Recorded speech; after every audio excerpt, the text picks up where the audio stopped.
Hello friends, welcome to Katiyar DK education point. I am Divya और आज हमारी ईवीएस की क्लास है जो सीटेट पेपर 1 के लिए इम्पॉर्टेंट है। तो चलिए क्लास को शुरू करते हैं।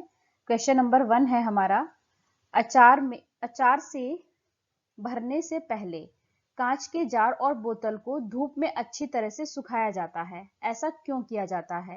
पहला ऑप्शन है आपका उनसे धूल हटाने के लिए, दूसरा ऑप्शन है नमी को पूरी तरह से हटाने के लिए, सी ऑप्शन है अचार को स्वादिष्ट बनाने के लिए, डी ऑप्शन है उसका तापमान बढ़ाने के लिए। तो आप बताइए कि जिस बर्तन में हम अचार को रखते हैं तो उसको धूप में अच्छी तरह से क्यों सुखाया जाता है? तो आपका बी ऑप्शन करेक्ट होता है, उसकी नमी को पूरी तरीके से हटाने के लिए, क्योंकि अगर उस जार या बोतल में नमी रह जाती है तो आपका अचार खराब हो जाता है, तो हम इसीलिए उसको धूप में अच्छी तरीके से सुखाते हैं। नेक्स्ट क्वेश्चन है आपका, शिक्षक के रूप में आपसे अपेक्षा की जाती है कि आप बच्चों को ज्ञानेंद्रियों से परिचित करवाएं। आप पहला, विद्यार्थियों को विषय के संदर्भ में पढ़ने के लिए और तैयारी के साथ कक्षा में आने के लिए कहेंगे। बी ऑप्शन है विद्यार्थियों को उनके शब्दों में ज्ञानेंद्रियों के विषय में लिखने के लिए कहेंगे। सी ऑप्शन है प्रत्येक संवेदना का कार्य चित्रण करने के लिए मूर्त पदार्थ का उपयोग करेंगे। डी ऑप्शन है प्रत्येक संवेदना का कार्य संपादित करने के लिए भूमिका निर्वहन का उपयोग करेंगे। अब आपको बच्चों को ज्ञानेंद्रियों के बारे में बताना है, और जो छोटे बच्चे होते हैं हमारे, वो कैसे सीखते हैं? वो ज्ञानेंद्रियों के माध्यम से ही सीखते हैं। ये आपने सीडीपी में भी पढ़ा होगा, है ना? तो बच्चों को अब आपको ज्ञानेंद्रियों के बारे में बताना है। तो हमारी ज्ञानेंद्रियां क्या है? कान, आंख, नाक, जीभ और त्वचा। तो आप क्या करेंगे? प्रत्येक संवेदना का कार्य चित्रण करने के लिए मूर्त पदार्थ का उपयोग करेंगे। तो ऑप्शन नंबर सी आपका करेक्ट हो जाता है। नेक्स्ट क्वेश्चन है आपका, मलेरिया से ग्रस्त व्यक्ति को सामान्यतः लक्षण होंगे। पहला ऑप्शन है बुखार के साथ खांसी व जुकाम, बी ऑप्शन है दस्त और बुखार, सी ऑप्शन है ठंड लगना और बुखार, डी ऑप्शन है त्वचा पर फफोले और बुखार। तो मलेरिया के लक्षण क्या है? उसमें कपकपी के साथ क्या आता है? बुखार आता है और हमें ठंड लगती है। तो ऑप्शन नंबर सी आपका करेक्ट होगा, ठंड लगना और बुखार आना। मलेरिया जो है मादा एनोफ्लीज मच्छर से फैलता है, और जो मलेरिया की दवा है वो क्या है? कुनैन। और ये किससे बनती है? सिनकोना पेड़ की छाल से ये दवाई बनती है। नेक्स्ट क्वेश्चन है आपका, निम्नलिखित में से कौन सा साधन पर्यावरण अध्ययन के विद्यार्थियों के आकलन के लिए गुणात्मक आंकड़े को इकट्ठा कर सकता है? Qualitative data. अब हमें क्वालिटेटिव डेटा इकट्ठा करना है बच्चे का। तो आप बताइए, पहला दृष्टांत अभिलेख, जिसको एनेक्डोटल रिकॉर्ड कहते हैं। दूसरा paper pencil test, C option है आपका कार्यपत्रक, या फिर रेटिंग स्केल। तो आप बताइए कि इसमें से बच्चे का गुणात्मक आंकड़े इकट्ठे करने के लिए हम इसमें से कौन से ऑप्शन का सेलेक्ट करते हैं? तो विद्यार्थियों को आपका आकलन करना है, तो इसके लिए आपको बच्चे का एनेक्डोटल रिकॉर्ड बनाना होगा। एनेक्डोटल रिकॉर्ड में क्या होता है? बच्चे का बिहेवियर, उसका स्किल, उसका एटीट्यूड का हमें पता चलता है। किसी बच्चे के व्यवहार में जो विशिष्ट परिवर्तन होता है ना, उसका पता हम इसके माध्यम से लगा सकते हैं। तो ऑप्शन नंबर ए आपका करेक्ट होगा। हम उस बच्चे का आकलन कैसे करेंगे? हम उस बच्चे का उसके एनेक्डोटल रिकॉर्ड से। नेक्स्ट क्वेश्चन है आपका, नीचे दी गई पहेली को हल कीजिए। पेड़ के तने में छेद बनाऊं, उसमें छिपे कीड़े मैं खाऊं, टुक टुक टुक करता जाता हूं, बोलो क्या कहलाता हूं? पहला कठफोड़वा, बी ऑप्शन है आपका कलचिड़ी, सी ऑप्शन है शक्कर खोरा, डी ऑप्शन है आपका फाख्ता। तो पेड़ के तने में छेद करके अपना उसके कीड़े खाता है और उसी में फिर अपने अंडे देता है। तो कौन है वो? ऑप्शन नंबर ए आपका करेक्ट होगा, ये है कठफोड़वा। और जो कलचिड़ी है आपका, ये कहाँ अपना घोंसला बनाती है? सड़क के किनारे पत्थरों के बीच में। और शक्करखोरा अपना घोंसला कहाँ बनाता है? किसी पेड़ की, छोटे पेड़ की टहनी से लटकता हुआ घोंसला बनाता है। और फाख्ता, फाख्ता कहाँ पे अपने घोंसला बनाता है? ये कैक्टस के झाड़ियों में या फिर मेहंदी की मेड़ में, कैक्टस के कांटों में और मेहंदी की मेड़ में अपना घोंसला फाख्ता बनाता है ना? नेक्स्ट क्वेश्चन है आपका, उस पक्षी का नाम जिसकी आंखें मानो की तरह सामने की ओर होती हैं। पहला ऑप्शन चील, दूसरा ऑप्शन बाज, सी ऑप्शन है गिद्ध, डी ऑप्शन है उल्लू। तो इसमें से करेक्ट आंसर होगा आपका उल्लू।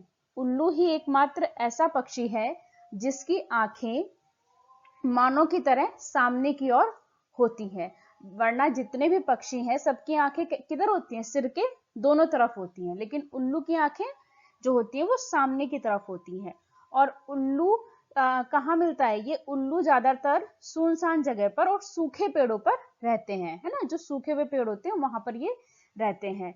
और उल्लू अपनी गर्दन को काफी हद तक घुमा सकता है, उल्लू अपनी गर्दन को 270 डिग्री तक घुमा सकता है ना।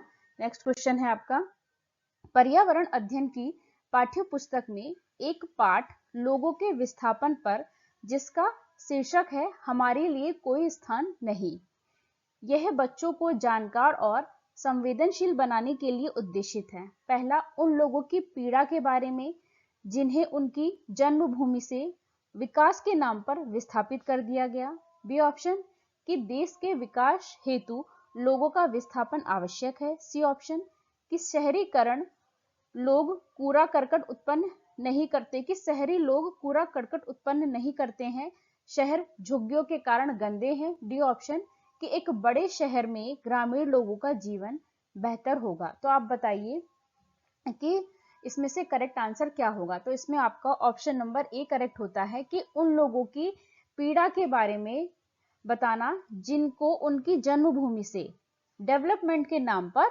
विस्थापित कर दिया गया। तो ये इसीलिए इस चैप्टर को इसमें विस्थापन के नाम से दिया गया है, ताकि बच्चों को इसके बारे में जानकारी मिले और वो इसको लेकर के संवेदनशील बने। नेक्स्ट क्वेश्चन है आपका, खमीरीकरण एक परिवर्तन की प्रक्रिया है। पहला ऑप्शन, शर्करा को अल्कोहल में बदलने की, खमीर को अल्कोहल में बदलने की, शर्करा को कार्बन डाइऑक्साइड में बदलने की, या फिर खमीर को कार्बन डाइऑक्साइड में बदलने की। तो जो खमीरीकरण एक परिवर्तन की प्रक्रिया है, तो ये क्या है, शर्करा को अल्कोहल में बदलने की। तो ऑप्शन नंबर ए आपका करेक्ट हो जाता है।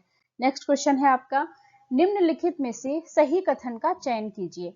ऐसे जानवर जिनके बाहरी कान और शरीर पर बाल होते हैं वे शिशु को जन्म देते हैं। बी ऑप्शन, ऐसे जानवर जिनके बाहरी कान और शरीर पर बाल नहीं होते हैं वे अंडे देते हैं। सी ऑप्शन, ऐसे जानवर जिनके बाहरी कान और शरीर पर बाल नहीं होते हैं वे शिशु को जन्म देते हैं। डी ऑप्शन, ऐसे जानवर जिनके बाहरी कान और शरीर पर बाल होते हैं वे अंडे देते हैं। तो इसमें से आपको करेक्ट ऑप्शन बताना है। तो ऐसे जानवर जिनके बाहरी कान और शरीर पर बाल होते हैं वो शिशु को जन्म देते हैं, ऑप्शन नंबर ए करेक्ट है। और ऐसे जानवर जिनके बाहरी कान और शरीर पर बाल नहीं होते हैं वो अंडे देते हैं। तो ए और बी आपका करेक्ट होगा। ऑप्शन नंबर 4 आपका केवल ए और बी यही दो ऑप्शन आपके करेक्ट होते हैं। वो जानवर जिनके बाहरी कान जो दिखाई देते हैं ना और शरीर पर बाल होते हैं वो शिशु को जन्म देंगे, और ऐसे जानवर जिनके कान हमें दिखाई नहीं देते और जिनके शरीर पर बाल नहीं होते है ना वो अंडे देते हैं, है ना। नेक्स्ट क्वेश्चन है आपका, एक ईवीएस की शिक्षिका एनसीईआरटी के एक पाठ 2 फुलवारी पढ़ा रही है। शिक्षण के लिए वह निम्न में से किन संसाधनों का उपयोग कर सकती है। पहला, भारत का मानचित्र बिल्कुल उपयोग कर सकती है। मानचित्र में वो जगह दिखा सकती है जहां पर बहुत ज्यादा फुलवारी है, जैसे फूलों की घाटी दिखाई जा सकती है ना, मधुबनी चित्रकला भी दिखाई जा सकती है ना, और विभिन्न स्थानीय फूल ये भी दिखाए जा सकते हैं। ऑप्शन नंबर डी है कार्यपत्रक, तो ये भी दिखाया जा सकता है। इसमें A B C and D, कार्यपत्रक भी सही है आपका। स्थानीय फूल भी दिखाए जा सकते हैं, मधुबनी चित्रकला भी दिखाई जा सकती है, और भारत का मानचित्र भी हम दिखा सकते हैं। उसमें हम वो जगह बच्चों को बता सकते हैं जहां पर बहुत ज्यादा फूल होते हैं, इस बारे में हम बता सकते हैं। जैसे आपका फूलों की घाटी है उत्तराखंड में, तो हम उसके बारे में बच्चों को बता सकते हैं। तो ए बी सी और डी आपके चारों ही ऑप्शन इसमें करेक्ट होते हैं। नेक्स्ट क्वेश्चन है आपका, कुछ जानवर रात में जागते हैं, यह जानवर हर चीज को किन रंगों में देखते हैं। जो जानवर रात को जागते हैं उनको सिर्फ 2 ही रंग दिखाई देते हैं, एक काला और एक सफेद। तो आपका करेक्ट आंसर होगा ऑप्शन नंबर सी कि जो जानवर रात को जागते हैं वो हर चीज को काली और सफेद रंग में ही देख पाते हैं। नेक्स्ट क्वेश्चन है आपका, निम्नलिखित में से जल के विषय में कौन सा सही नहीं है। अब जो गलत है हमें वो बताना है। जल एक सार्वभौमिक विलायक है, ये बात बिल्कुल ठीक है।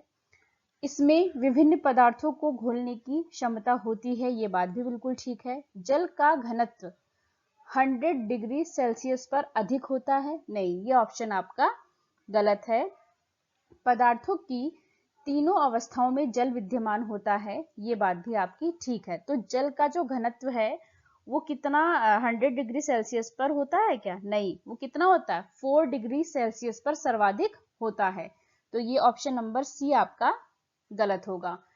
नेक्स्ट क्वेश्चन है आपका, दिए गए कथनों पर विचार कीजिए। ऑप्शन नंबर ए, महाराष्ट्र के लोगों को सहजन के फूल के पकौड़े खाना अच्छा लगता है, बिल्कुल ठीक बात है। ऑप्शन नंबर ए आपका करेक्ट है। जम्मू और कश्मीर के लोग केले के फूल की सब्जी खाना पसंद करते हैं, नहीं, बी ऑप्शन आपका गलत होगा।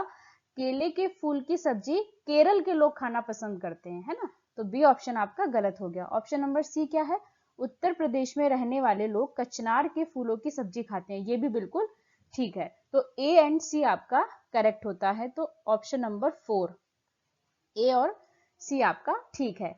और केले के फूल की सब्जी खाते हैं केरल के लोग, है ना। नेक्स्ट क्वेश्चन है आपका, हमारे देश में एक ऐसा स्थान जिसे ठंडा रेगिस्तान कहते हैं, यह क्षेत्र ऊंचा और सूखा समतल है, यह क्षेत्र स्थित है, तो आप बताइए ये कहाँ है।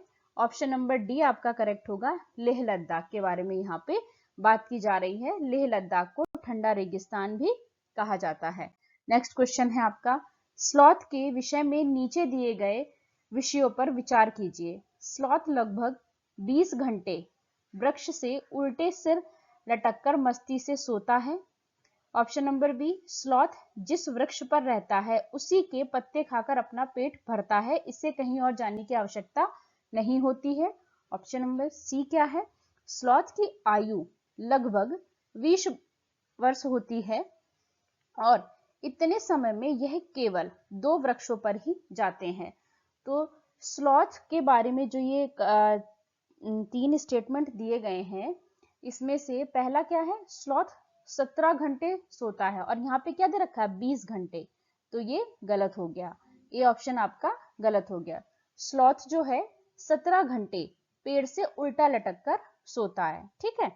बी ऑप्शन आपका बिल्कुल ठीक है कि यह जिस पेड़ पर रहता है उसी के ही पत्ते खाता है और ये बहुत ही आलसी होता है, ये सप्ताह में एक बार ही पेड़ से नीचे आता है ना, नीचे उतरता है। सी ऑप्शन क्या कहता है, स्लॉथ की आयु लगभग 20 वर्ष की होती है, नहीं, सी ऑप्शन भी आपका गलत है।